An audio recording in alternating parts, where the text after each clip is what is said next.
All Blacks taking on the Sharks in Durban this Tuesday, folks. It's Wednesday morning for those of us over here in NZ. The All Blacks will be looking for an improved performance from the team which took on the Stormers the other day. We have seen the return of a few combinations in this lineup, which we'll get to in a second, which one might consider to be some of the test combinations. There's still some experimentation going on there as well. And for the Sharks, goodness me, it looks like a pretty young team.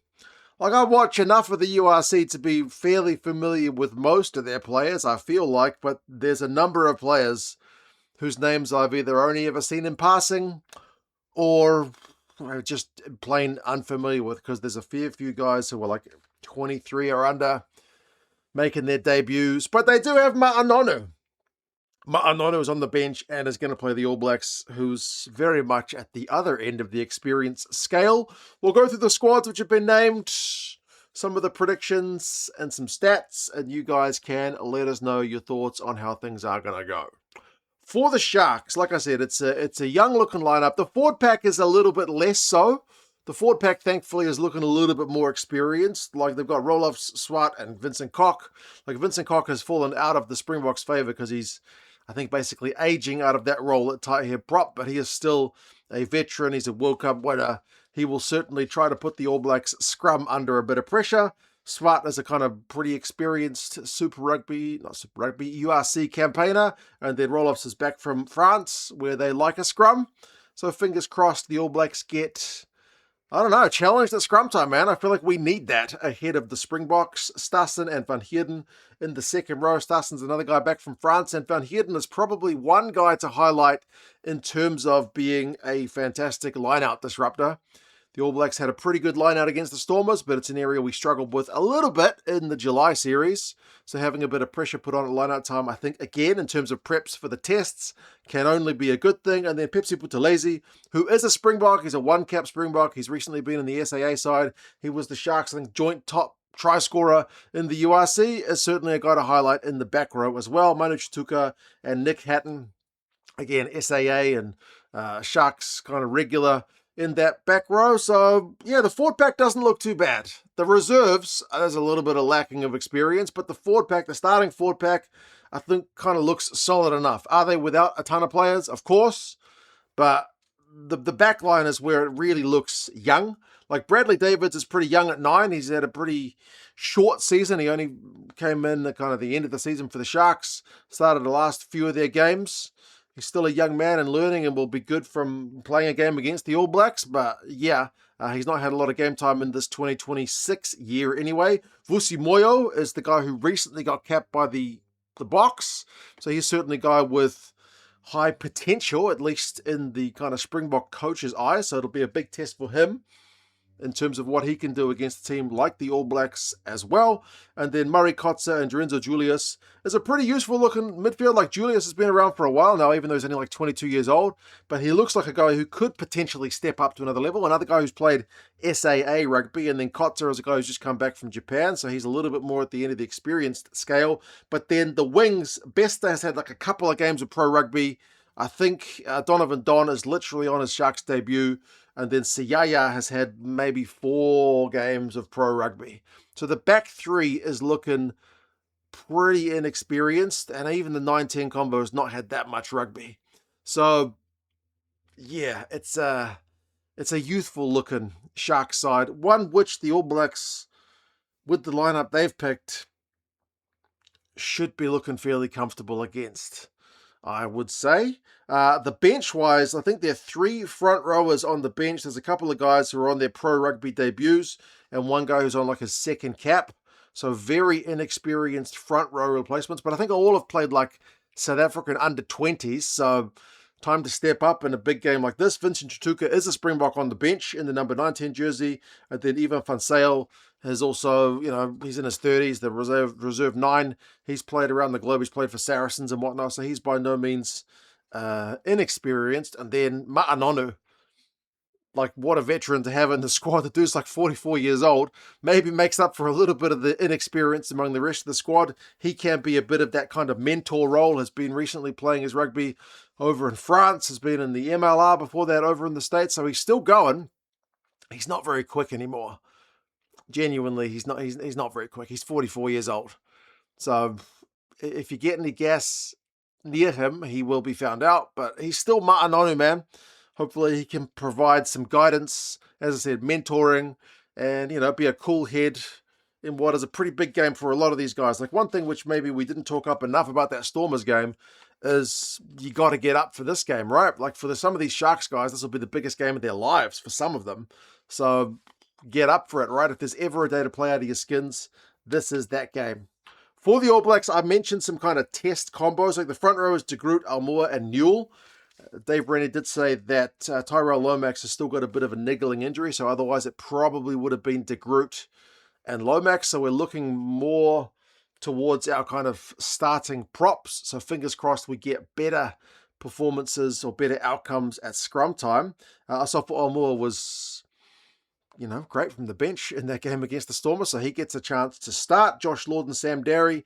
Josh Lord comes into the 23. Derry's also up from the bench. Derry was one of the guys in the pre-match press conference as well, talking about the physicality and, trying to get go-forward ball against the South African sides. He said he was fortunate to come on against some tired legs against the Stormers, but he gets a start this week, so it's a pretty big and tall second row for the ABs. And then we've got a bit of extra height with Tupou Vaa'i at 6. Maybe this hints a little bit that Dave is looking to play Vaa'i in the test at number 6. By no means guaranteed, but given that there's a number of test combinations in this team to play the Sharks, that's the way I would kind of be reading into it a little bit if we're trying to make predictions early out.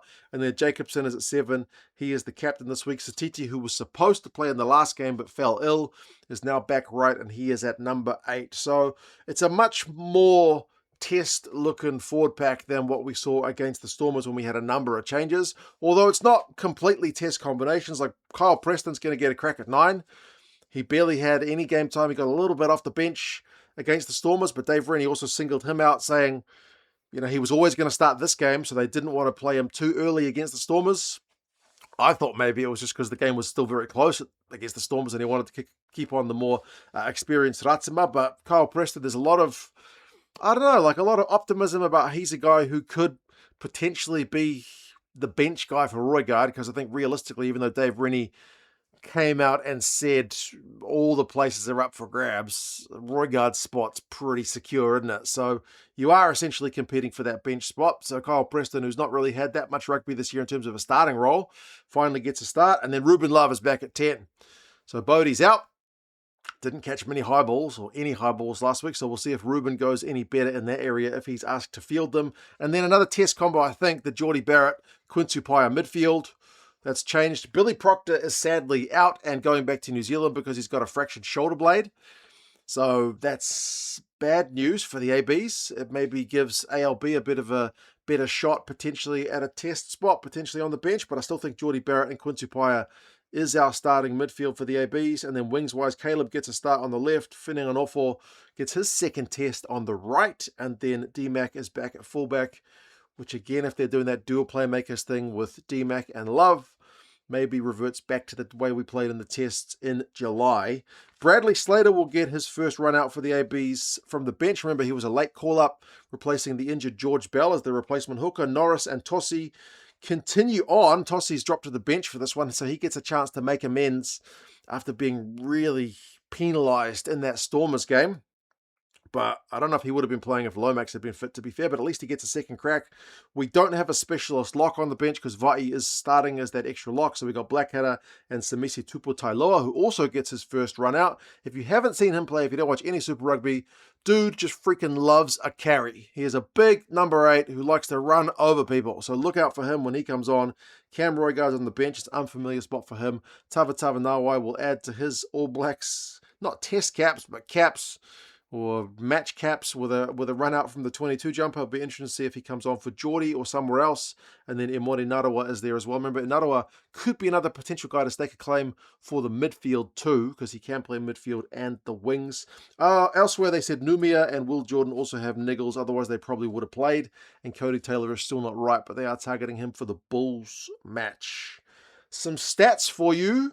The Sharks, it's hard to really give you some stats from the URC season because this team is very unfamiliar. But from what we saw of the Sharks in the URC season, They are very, very good lineup disruptors. They are one of the best in the business. I think maybe the best in the business in the URC in terms of lineup disruption. And then there's two guys. It's Van Heerden, as I mentioned, the starting lock, and Vincent Chituka. These guys are both very, very good lineup disruptors. So it's an area I expect them to challenge the ABs. And also they're pretty good at winning scrum penalties. So whether this front row with a totally new loose head who didn't even play in that URC season gets a crack at that, I'm not sure, but I hope they put the All Blacks scrum under a bit of pressure. And I'm hoping from the All Blacks point of view that we stand up to that pressure pretty well. So that'll be a big test. For the All Blacks, as I said, the scrums are concerned because we gave away penalties in that one. The high balls, goodness me, we had 7 attempts from the Stormers in that game and caught none. So as Dave Rennie said, it'd be nice to catch a high ball. The Argentinians did really well against that. We conceded 16 penalties in that game, which is way too high. Some of the good things are still there. Like we still busted tackles. We still got the line breaks. But finishing those chances maybe is another thing to add to that. What is the prediction for this one? It's similar to the last game, but the bookies in South Africa and New Zealand seem to have it by a pretty similar margin, 34-35 points. Remember that they were, the New Zealand bookies anyway, were very overconfident with the previous match as well, which was against a bit stronger Stormers team, I think, than this Sharks one. But we'll see, man. Maybe these Sharks youngsters, if they're excited, maybe they have the game of their lives and stand up for a game against the All Blacks. It is on Tuesday, 7 p.m. SA time. It is 5 a.m. over here in New Zealand on the morning. Referee is Matt Carley, who's an Englishman. Fingers crossed he is able to keep the game flowing. And I don't know, like we had 4 TMO interventions in the last one, which I don't think is egregious, but I would like to keep them a bit quicker. Anytime that they are having to kick the conversion and then get on the horn to start the process just seems a little bit too long. So I'd like them to be just a little bit quicker. I'm not opposed to the TMO, but make it a little bit faster. Anyway, you guys let us know your thoughts on how the 10th ranked URC team, which didn't make the playoffs in the URC, goes up against the second best team in the world. You guys take care. Subscribe. Oh, if you want All Blacks gear, go to the link down in the description. I got the All Blacks official shop. I just bought a jacket from them and it arrived today. So, you know, get rugby gear. I like buying rugby gear as well. It's a good shop with some good deals. That was on clearance, so always get them on clearance if you can. You guys take care, and I'll talk to you guys again soon. See you later.